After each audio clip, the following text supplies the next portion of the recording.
depois que a gente conversou na semana passada, eu comecei a pensar assim, pô, cara, que legal que tem alguém, né, que é o Leandro, que tá puxando essa fila, assim, cara, porque de levar trade para o canal de festas, né, de trazer especialização, de trazer diferenciação, eu achei muito massa, cara, assim, parabéns pela iniciativa, porque não é todo mundo que tem esse mesmo entendimento, e, cara, eu te acompanho ali, tu tá buscando estudo pra caramba, tá buscando capacitação, tá sempre antenado, então, cara, é difícil, né, mas o bom é que com certeza isso vai te trazer frutos muito legais na tua carreira, né, cara, então com certeza toda essa dedicação que tu tá tendo, tu vai colher, e já deve estar colhendo, e vai colher cada vez mais. Mas e o segundo ponto que eu, só para deixar assim a minha visão clara, cara, que eu gostei da gente estar podendo falar, é a questão de tu ser um cara da área comercial, sabe? Tipo, isso é uma coisa que eu gosto pra caramba, assim, cara, porque eu falo assim, eu não me intitulo profissional de trade, eu acho que trade ele é um meio, ele não é um fim. Eu acho que no final do dia todo mundo quer vender mais. Cara, gosto muito da arte de vender, eu gosto muito de falar com o cliente, gosto muito de falar com o comprador, gosto daquela sensação de cumprir o objetivo, de bater a meta. Acho que esse negócio assim, é uma coisa que só quem vende sabe, né, cara? A gente gosta dessa parada, né? E o trade dentro disso, eu acho que ele só nos ajuda a chegar mais rápido, chegar melhor, né, nesses resultados. Então, por isso, assim, gosto bastante de bater papo com pessoas que gostam de trade e com pessoas que gostam de vendas e atuam em vendas. Então, cara, esse nosso papo aqui, para mim, é um papo que, para mim, vai ser bem legal, porque tu junta essas duas numa pessoa só. Então, cara, valeu, acho que massa a gente poder estar batendo esse papo e vamos lá, cara. Acho que a gente tem algumas frentes que a gente pode atuar, queria discutir um pouquinho aí no que tu pensou também de lá para cá, enfim, e depois disso a gente mete a mão na massa. Não, maravilha, cara. É aquilo que eu te falei, César. O segmento ele é um segmento robusto, tá? Ele é um segmento que ele não é tão midiático, ou na verdade ele não é nada midiático, né? E essa pandemia para mim deixou mais claro ainda da necessidade que a gente tem de profissionalizar esse setor, né? Porque eu acho que foi o espaço onde todo mundo falou, né? O cara do alimento, o cara da farma, o cara da bebida, o cara do cigarro, enfim, o cara do material de construção, e até o detalhe, né, o material de construção, o cara começa sempre o assunto dizendo assim, ó, poxa, é muito difícil falar em trade, em material de construção, é um canal pouco explorado, e eu sempre assistia falando, cara, você não tem noção do que é não ser explorado, né? Então, e assim, para nós de festa, e você conhece o pessoal de doce, por exemplo, você citou a Docile, né? Uhum. A Docile, ele tá no mesmo canal, para eles trade é um fato, é parte do dia a dia deles. Imagina a minha cabeça que eu estou dentro deste canal e eu vejo todas as indústrias, seja ela média, pequena ou as gigantes, pouco falar de trade. E quando eu falo pouco falar de trade, é exatamente aquilo que eu te falei no telefone. Eles falam literalmente em merchan. É o promotor fazendo rota, abastecendo o ponto de venda. Então, qualquer promotor do segmento especializado, a função principal dele é abastecer um gancho, que a gente fala, né? Então, isso tá... Simplesmente repor. Reposição, cara, reposição. Então, é algo desafiador, só que eu nem ligo muito esse meu radar. O meu radar hoje é mais que isso. O meu radar hoje é o agente de venda, é esse representante autônomo, que hoje é 90% da cadeia de festa, ele falar sellout, né? Então, quando eu falo do trade, eu não me apaixono pelo trade, ou eu não vivo o trade pensando em criar um grande organograma dentro da indústria de festa, compondo heads de trade. Cara, eu estou muito longe desse objetivo. Meu objetivo inicial como trade é introduzir na cabeça desse representante ou do vendedor, em alguns lugares estão com CLT já, para que ele consiga ter a metodologia trade, para que ele consiga ter o foco trade, o foco ponto de venda, o foco sellout, o foco giro de produto, vender sabendo aonde ele vai encaixar dentro da gôndola. Então é um desafio bastante grande e em alguns momentos eu vejo alguma outra indústria, até citei o exemplo da Fast Color para você, que ela tem um pouco mais desse viés, ela pelo menos ela tem uma cabeça comercial com mais desejo de conseguir isso, mas é quase que solitário. O restante ainda sofrendo bastante. A empresa que eu estou hoje está bem longe desse nível. A gente está tentando, nesse um ano, ainda introduzir algumas coisas mais básicas, né? Mas a gente não perde isso de foco, não, cara. Eu estou seguindo diariamente, buscando qual a melhor forma de entrar. Eu tenho mapeado tudo e toda conversa, seja ela com diretoria, vendedor ou o próprio varejista, eu cito esse conceito para eles, né? Legal, cara. E não, até tu já me respondeu algumas perguntas que eu ia te fazer, principal sobre o objetivo do Leandro quanto profissional no canal, enfim, acho que para mim já tava claro, acho que está mais claro ainda agora, tu reforçou isso. Acho que a questão não é departamental, a questão é conceitual, né? A questão é trazer as ferramentas para o dia a dia, começar a implantar uma cultura de trade na organização, na equipe de vendas, tentar com isso, de certa forma, profissionalizar um pouco o canal, que é uma das questões que tu apontou aí como ponto, cara. Acho que também a profissionalização ela passa por uma determinada sofisticação e ampliação de eficácia, enfim, de execução. Então, pegando o gancho aí do que tu trouxe agora, o promotor no canal ele é um simples repositor, né? São poucos que provavelmente, pelo teu relato, que promovem efetivamente a venda, eles abastecem o ponto de venda, né? Acho que não tem ainda muito aquela preocupação, talvez um pouco, mas não tanto no DNA de olhar layout, de olhar melhor espaço, de tentar achar oportunidade de cross, de tentar entender como é que é o movimento da loja. É muito mais aquele penso mecânico do tipo, cara, o gancho tá furado, vou lá ver se tem no estoque, vou lá, coloco para cá, enfim, acabou a caixa aqui, beleza, né? E simplesmente isso. Pelo menos essa leitura que eu tô fazendo no teu relato. Não sei se é isso mesmo ou é esse o caminho? Sim, na verdade, eu atestei. Essas duas empresas maiores, elas inclusive utilizam o Agile, que agora não é mais Agile, né? Da Involves. Involves Stage, exatamente. E elas têm o acompanhamento, check-in, check-out, abasteceu foto, existe a mesa decorada dentro do segmento. O que é? Você montar uma mesa de festa mesmo dentro da loja. Isso hoje o promotor ele tem claro, quanto mais execução montando uma mesa, mais inspiração você dá para o seu cliente, para o seu shopper, e ele consegue em algum momento ser impactado. Mas é muito mais do que isso, porque hoje o promotor ele não recebe da indústria as tarefas corretas. Então, se você olhar um checklist hoje de trabalho dele, é muito básico do básico. É assim, ó, eu entrei no ponto de venda, o gancho está com ruptura? Sim. O que eu fiz? Eu abasteci. E agora? Agora eu estou indo embora. Eu encerrei minha tarefa. Ele não leva conteúdo para a indústria. Eu, representante, menos ainda. Culturalmente já tem isso, né? O representante, ele é o curto prazo, é o vender, bater meta, mas ele não acompanha a estratégia da empresa. E aí não é uma falha de gerente regional, por exemplo.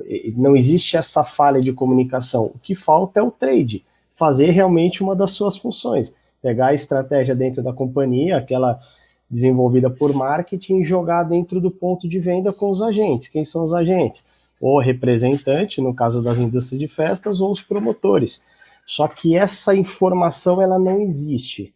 Então, se você conversar com o regional de festa de São Paulo, de 3 marcas concorrentes, cada um tem um pensamento. O ponto de venda é o mesmo, a indústria tem um grupo de produtos distinto uma da outra, mas cada um tem um pensamento do que ele acredita. Ele, profissional, já viveu em outros segmentos, ele acredita que a execução dele tem que ser daquela forma. Então a equipe dele se move de acordo com o que ele acredita, e não, de repente, linkado com o que a empresa faz. E aí, por isso que eu insisto, falo, ó, se você não tiver um trade, você cada vez mais vai ter quase que o livre-arbítrio, cada um trabalhando da sua forma, do seu jeito, da sua escola. Eu tenho regional que veio da Mabel, eu tenho regional que veio de cigarro, então cada um tem um ritmo, uma conduta diferente, né? Isso vai deixando o promotor mais ainda fazendo o que ele acredita. Abastecer e tá tudo certo, né? Isso vai dificultando a operação. Deixa eu te mostrar uma coisa aqui, cara, até para a gente poder daqui a pouco começar o nosso mapeamento em cima disso aqui. Já viu essa informação aqui? Deixa eu compartilhar contigo na tela aqui. Cara, esse aqui é um pouco do estágio, tá? Que eu entendo de uma estruturação de uma área de trade, tá? O passo 1 desse negócio de estruturação de área de trade, eu sempre começo aqui por esses pilares aqui, né? Então, tem aqui estratégia, a organização, a ativação, a execução e a orientação. Para mim, uma estruturação de uma área de trade e que acaba culminando com a estruturação de uma cultura de trade marketing dentro da organização, ela invariavelmente ela passa por esse quesito aqui, né, cara? Ela passa por esse esquema aqui. E então, assim, cara, em geral, quando eu faço uma estruturação de área de trade, né, eu entendo que, assim, por mais que tu seja comercial, um pouco é isso que tu está tentando buscar, né, Leandro, de levar isso para dentro da organização. O meu mapa, assim, o meu mindset para uma estruturação numa área de trade de uma indústria, mais ou menos gira em torno disso. A primeira coisa, ela passa por um diagnóstico da área, e aí da área e da empresa, né, para entender se existe a área, se não, como é que é a empresa familiar, essa empresa ela tem um board constituído, existem as definições de objetivo dela, claro, né, se sim, quais são a definição de objetivo dela, né, o diagnóstico também passa por uma análise de cruzamento de canais, ela passa também por uma análise e estruturamento de uma classificação da matriz de clientes, por um olhar de criação até de score de clientes, né? E com tudo isso, né, determinada estratégia, determinado como a gente vai atuar, ou seja, como é que eu classifico esses clientes, qual é o objetivo que eu tenho para cada cliente, qual é os objetivos de crescimento para cada cliente, isso depois detalhado para cada carteira e etc., criado aí um pool, pelo menos, de objetivos.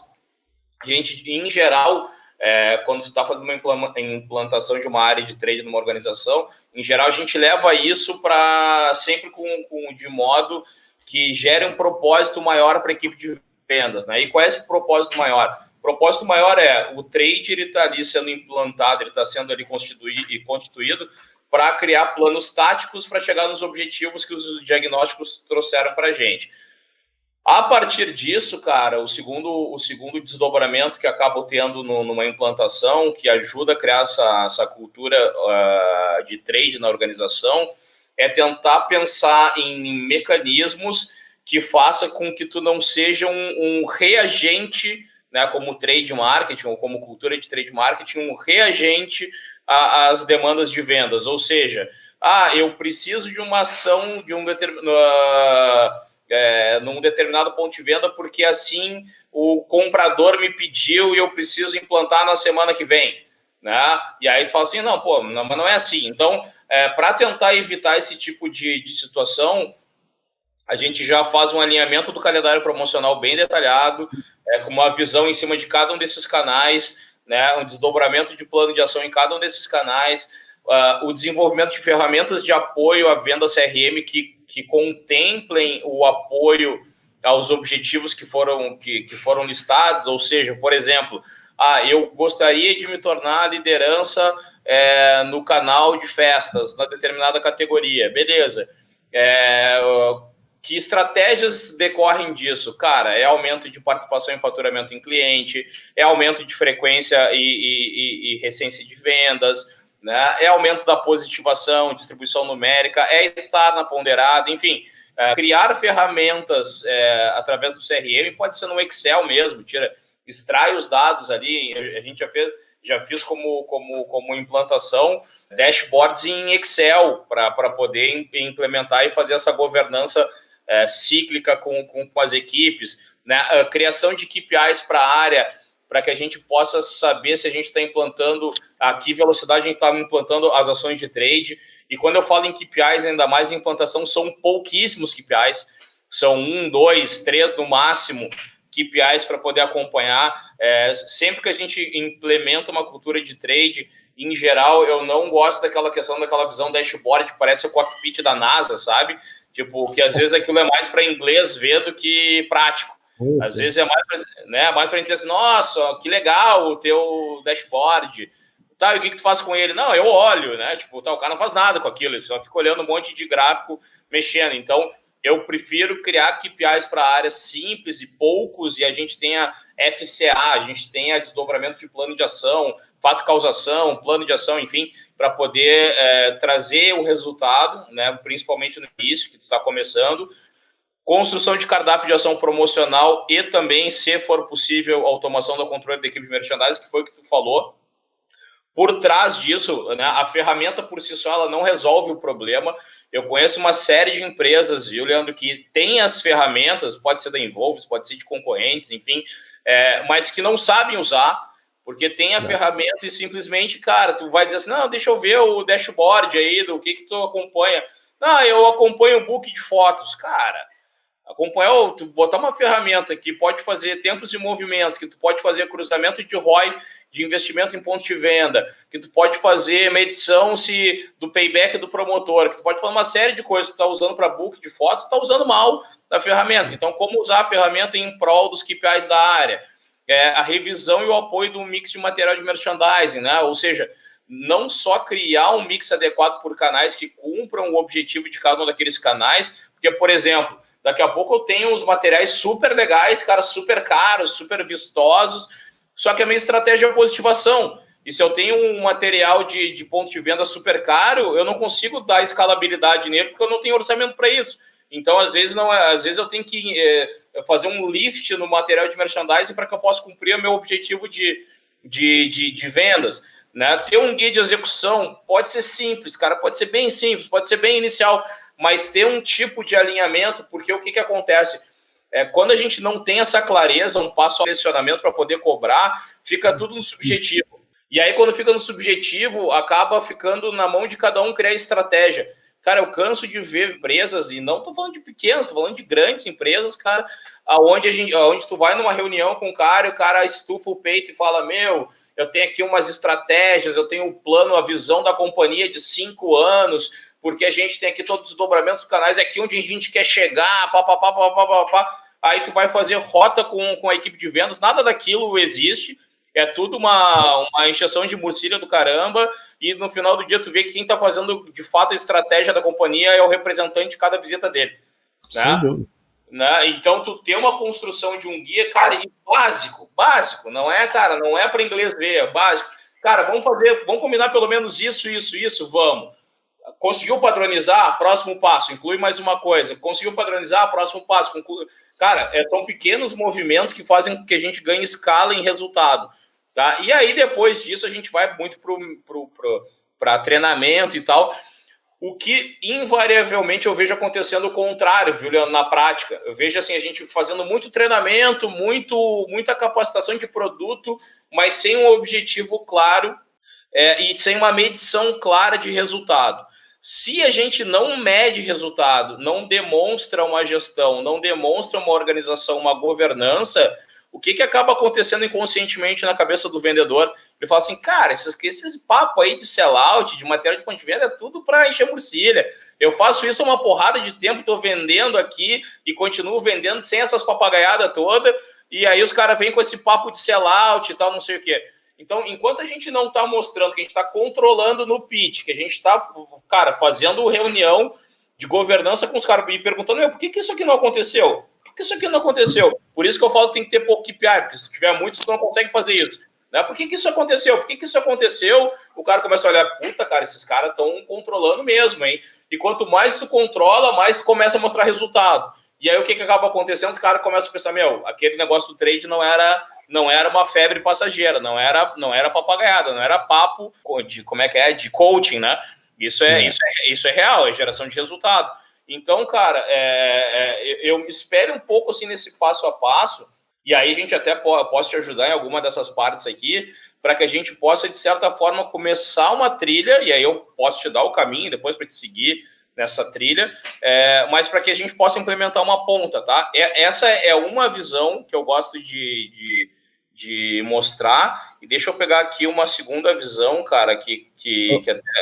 Pode falar. Deixa eu fazer um comentário aí em cima dessa primeira visão. Eu fiz, cara, assim, ó, esse é o primeiro escopo de diagnóstico.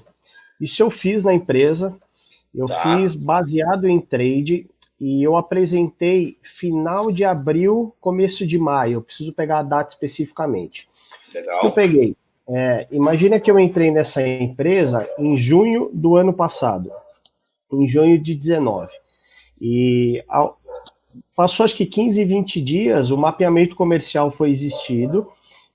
Imagina que a gente não tinha nenhum gerente regional externo. O gerente regional da empresa morava em Poços, onde é a base, e trabalhava dentro da base. Então imagina que ele controlava a equipe de representante na base.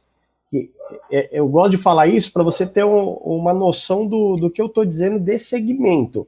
Imagine que uma empresa de 25 anos, ele tinha 4 regionais, os 4 morando em Poços, cuidando de 20, 15 representantes à distância. Cara, então...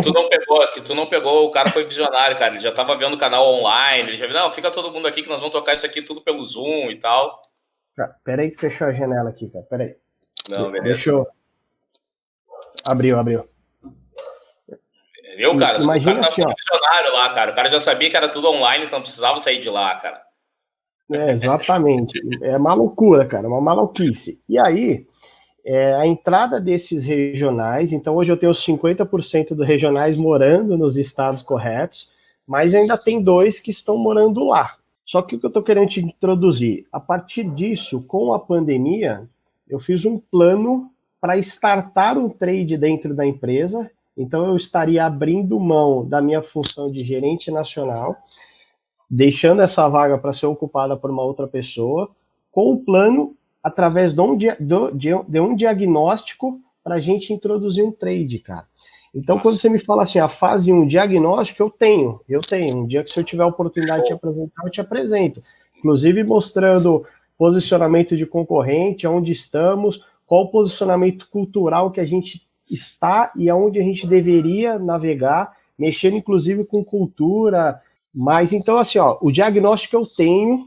Você falou, eu tenho me capacitado diariamente com leituras, palestras, escutando professores como é seu caso, acompanhando eu quase que eu acompanho pelo menos 2 horas do meu dia o que você faz, o que outros professores fazem. Realmente, assim, eu não tenho vergonha nenhuma de falar, eu me inspiro demais nesses caras, porque vocês já viveram isso e vocês têm a didática, o dinamismo correto, né? Então, hoje eu não busco só o conteúdo, eu busco, por exemplo, nesse bate-papo, a maneira com que você está transmitindo o conteúdo para mim, né? E deixa eu te fazer uma pergunta. Tu tem, por exemplo, assim, pra gente começar um ensaio, até para daqui a pouco até dar um outro choque de realidade nos caras. Tu tem, por acaso, acesso ao CPV do teu produto? Consigo, porque agora o coordenador, o menino que ali está como coordenador de marketing, né, não tem a função gerente de marketing, ele é praticamente o meu braço direito interno lá, cara. É o cara que...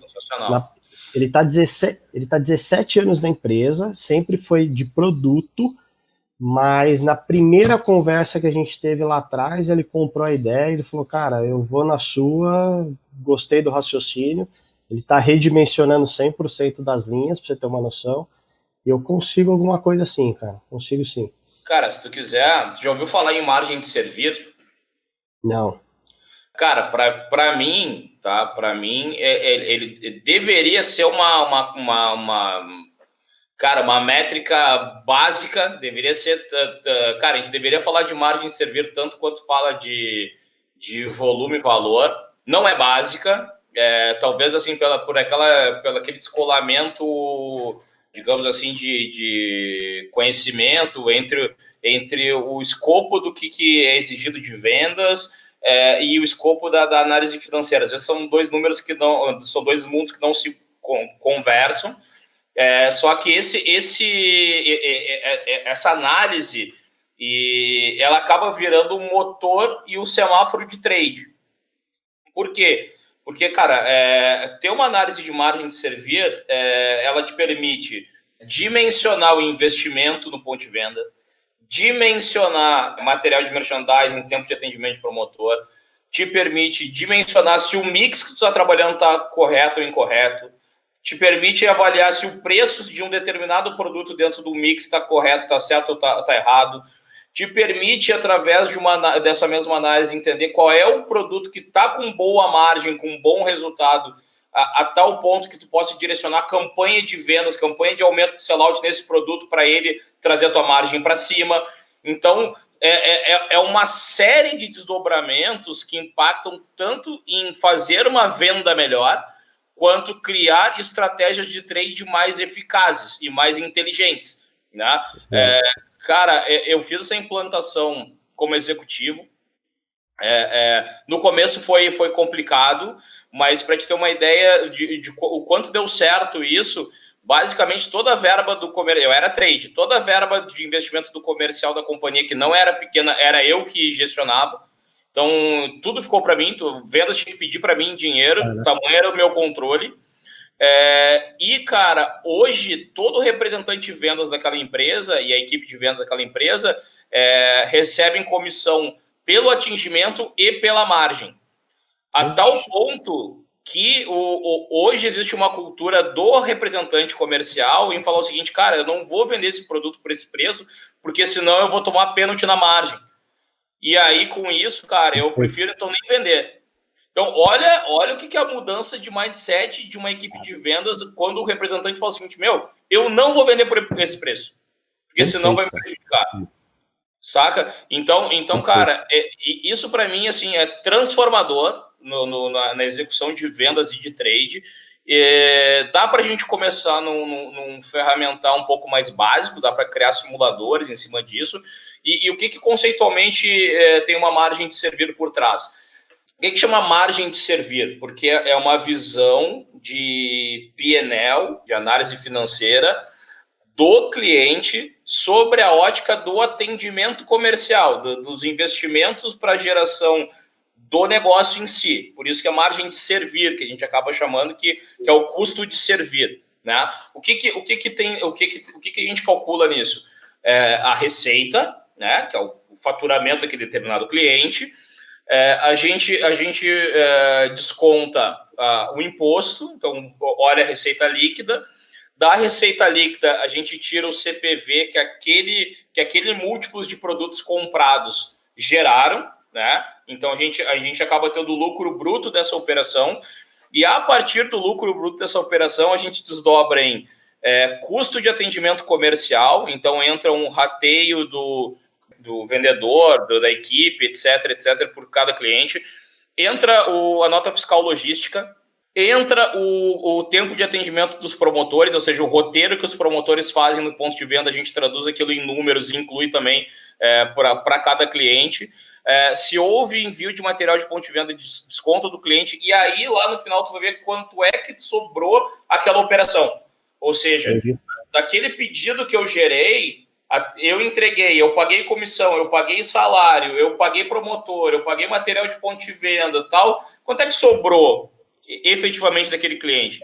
Cara, quando tu começa a olhar isso, começa a quebrar uma série de paradigmas na tua cabeça gigantescos. Porque daí o que vai acontecer? Vai ter cara que a gente está botando fermento. Puta, esse cara é bom cliente, porque ele compra volume, pô, todo mês ele me ajuda, tal. Quando tu vai ver, ele está te derrubando margem, te derrubando investimento e trazendo todo o teu negócio para baixo. E às vezes, ao tu identificar isso, tu vai corrigir num único produto, às vezes é um produto que derruba tudo. E aí tu vai dizer o seguinte, cara, ou eu vou lá, plano de ação, ou eu vou lá, aumento o preço, ou eu vou lá, saco esse produto do portfólio, ou eu vou lá e pego os produtos bons e coloco fermento só no bom, faço ação de sell-out só no bom, para que os bons aumentem a participação no faturamento e eles paguem a conta dos ruins. Isso vale do ponto de vista de portfólio, de produto dentro do cliente, também como de portfólio do cliente dentro da tua carteira. Porque, eventualmente, o que acaba cumprindo? Tem papel de cada cliente. Eu vou te dar um exemplo. Um key account, que tu deve ter os teus key accounts, por exemplo, uma ReHap, vocês atendem? Não, mas ele tá no canal. Alguns concorrentes nossos atendem. Digamos, tá? ReHap, ela é um key account do canal Festas, né? Às vezes, uma ReHap, ela não paga a conta. Às vezes, o esforço do comercial é para zerar a ReHap, porque ela está formando marca. Só que eu vou pagar a conta da ReHap em vários outros. Então, esse equilíbrio na gestão de portfólio tu consegue fazer através da margem de serviço. Não sei se eu consigo explicar. Não, perfeito. E hoje eu vivo de feeling. Então, por exemplo, eu entrei, um dos clientes era Avon. E eu fui o cara que entrou... Não, eu fui o cara que entrou e tirou a Avon da empresa. Então, assim, se você conversar com o nosso agente de venda ali, ele nem era um gerente de grandes contas, não, mas ele era um cara que ele entrou na empresa vendendo Avon.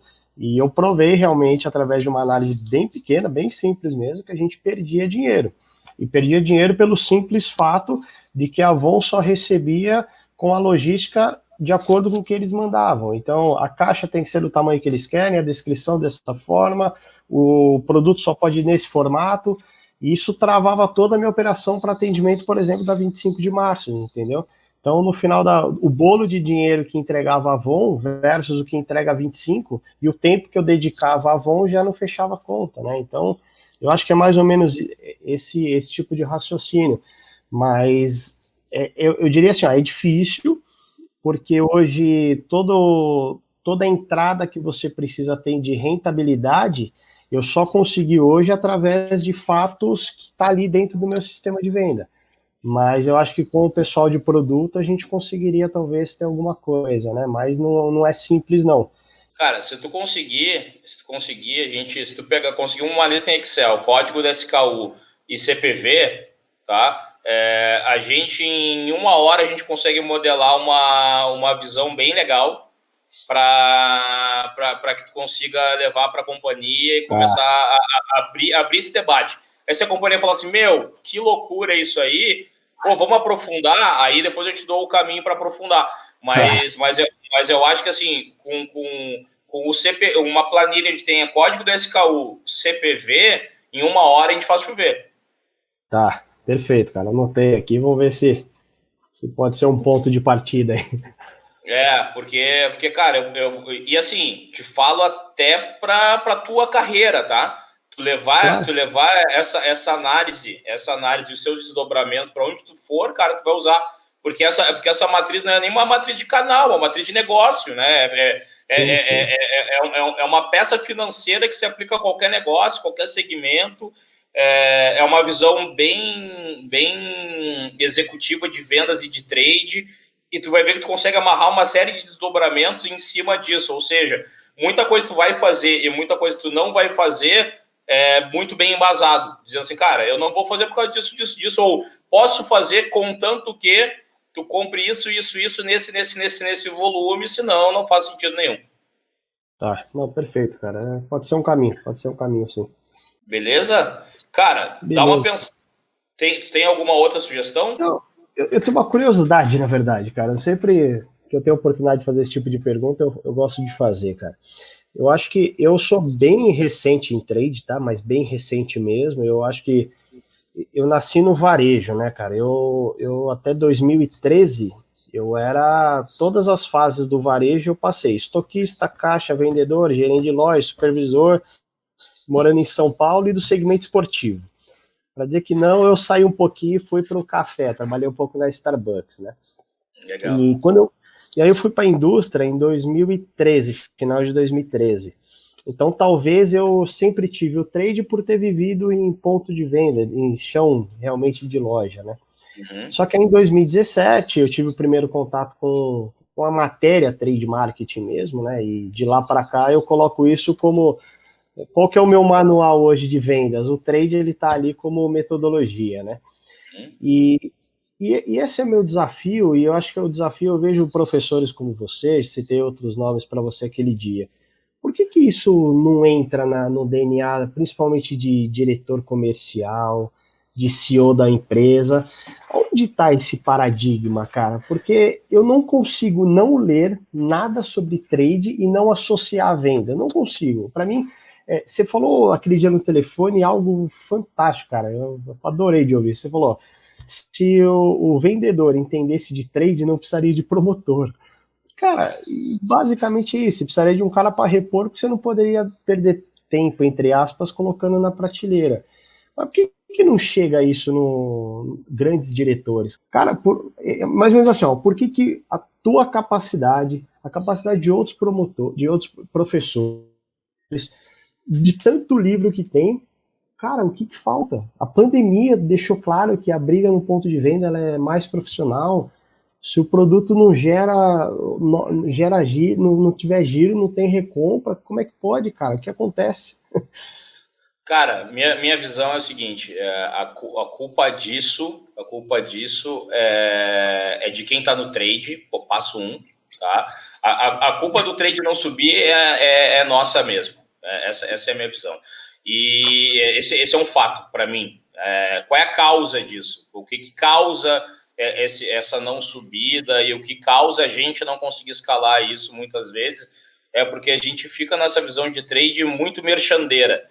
Eu escuto muito falar de trade na visão merchandeira, do tipo, não, porque o ponto extra, porque o layout, porque o ponto quente e o ponto frio, porque o shopper, porque como é que a gente capta a atenção do shopper, porque... Cara, é legal, isso tudo faz sentido, a gente tem que saber, faz parte da literatura, faz parte do conceitual. Eu não negligencio nada disso, até, cara, te falo assim, o primeiro livro que eu li sobre trade foi Vamos às Compras. Eu fui o cara que estava na curadoria do AEX, quando os caras falaram, meu, quem é que a gente pode chamar alguém de fora do Brasil? Eu falei, cara, Paco Underhill, na hora, eu levantei a mão no meio da reunião. Então, assim, que é um cara que fala de ponto de venda e tal, legal. Mas, assim, velho, a vida real é muito menos romântica do que toda essa parada. Na vida real, cara, ou tu consegue instrumentalizar vendas, ou é bullshitagem. Por que eu coloco ali, cara, geração de propósito da equipe de vendas? Não é por bullshitagem, é porque aquilo ali é pilar, cara.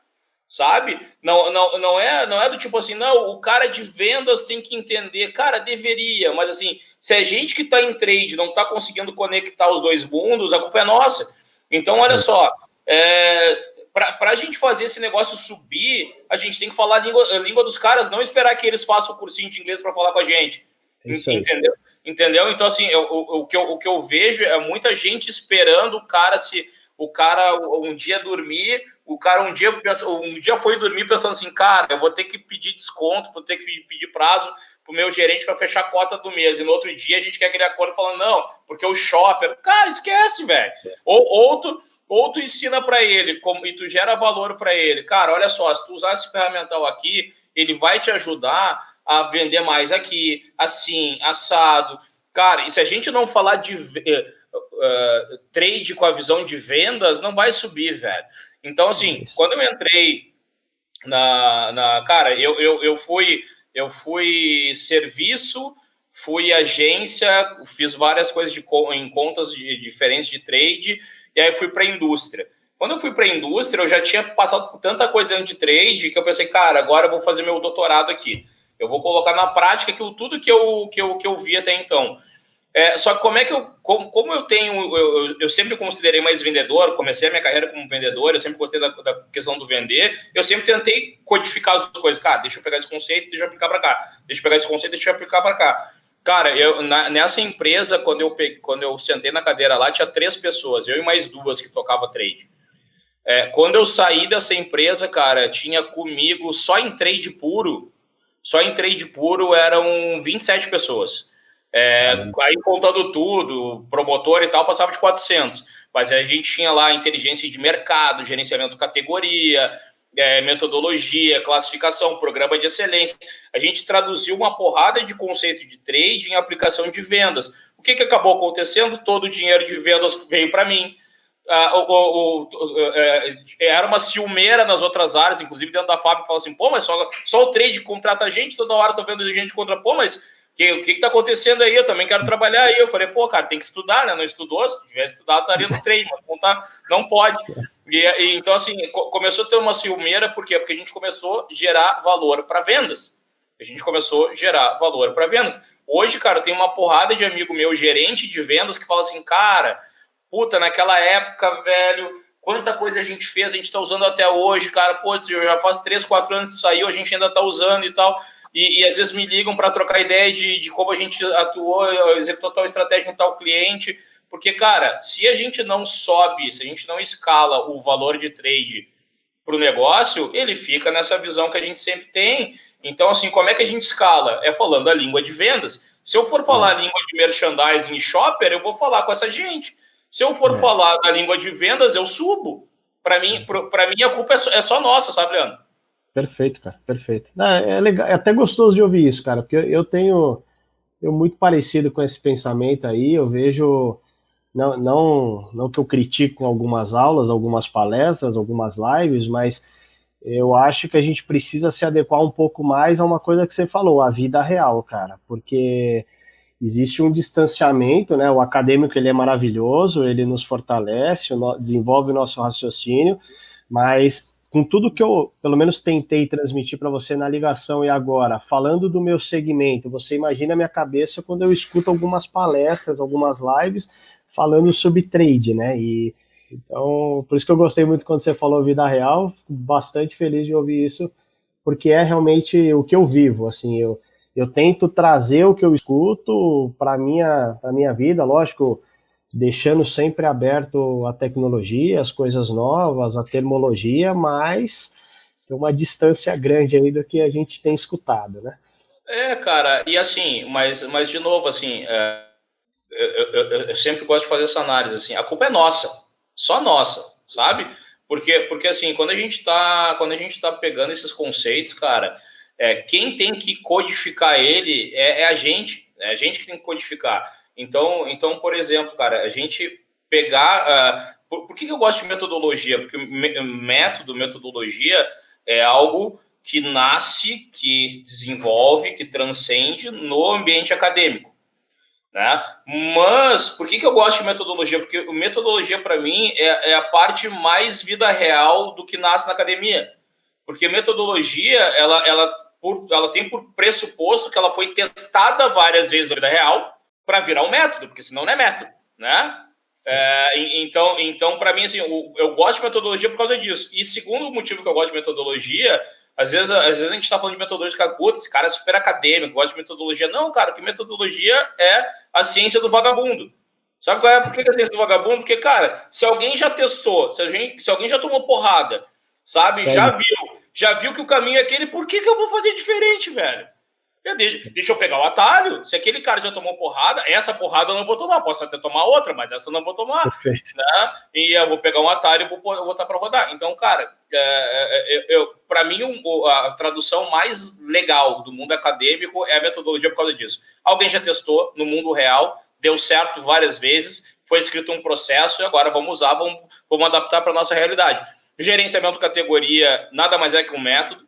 Né? Margem de servir nada mais é do que um método, né? Então, assim, usar a margem de servir e implementar ela num processo de governança é um método, tem um passo a passo. Quando tu vê, tu já está fazendo automático, as pessoas estão entendendo o que tu está fazendo. Não é aquela coisa assim, não, mas é lindo porque o céu é azul e deveria ser assim. Não, cara, é porque vai te ajudar, é porque vai te dar atalho, é porque vai te mostrar o caminho. E, cara, quanto mais a gente puder ter métodos ancorando o nosso caminho, menos tempo eu perco, menos eu tenho aquela sensação de estar correndo atrás do rabo, que é um horror, né? E às vezes a gente tenta, cara, a gente faz e parece que não fez nada. Muitas vezes é porque tu não está implementando o método, tu tá fazendo no automático, tá gastando energia, não tá chegando em lugar nenhum. Então, cara, acho que a gente tem algumas coisas que a gente pode botar para implementar junto, posso te dar algumas sugestões de algumas para colocar. Mas assim, sugiro a gente pegar uma, tu te dá o caminho, tu implementar e aí tu valida. Porque, cara, eu tenho certeza que uma vez que tu aprende algum método, tu começa a aplicar ele várias vezes e tu masteriza ele, né? Tu começa, puta, agora eu saquei por que tem que botar o valor de vendas aqui, agora saquei porque que o CPV é importante, agora saquei como é que eu desdobro tal coisa, porque tu masterizou o método. Então, eu acho que é isso, cara. Se a gente tiver a oportunidade de colocar alguma coisa para rodar, nem que seja pequena, nem que seja um exemplo pequeno, mas para que sirva para ti botar a mão na massa, implementar e tentar masterizar um pouco o conceito, tenho certeza que tu vai levar ele para tua carreira. Não, perfeito, César. Obrigado, cara. Eu anotei, eu acho que é um caminho, sim. Vamos ver se eu consigo. Eu tô na base semana que vem inteira e acho que a gente pode, de repente, em curto espaço de tempo, voltar a trabalhar, de repente, nesse quesito aí. Muito bom, cara. Tamo junto, cara. E vamos falando aí. Fico no teu aguardo aí, meu velho. Valeu, cara. Obrigado. Obrigado do teu tempo aí. Te cuida, tamo junto. Valeu, cara. Abraço. Um abraço, até mais. Tchau, tchau.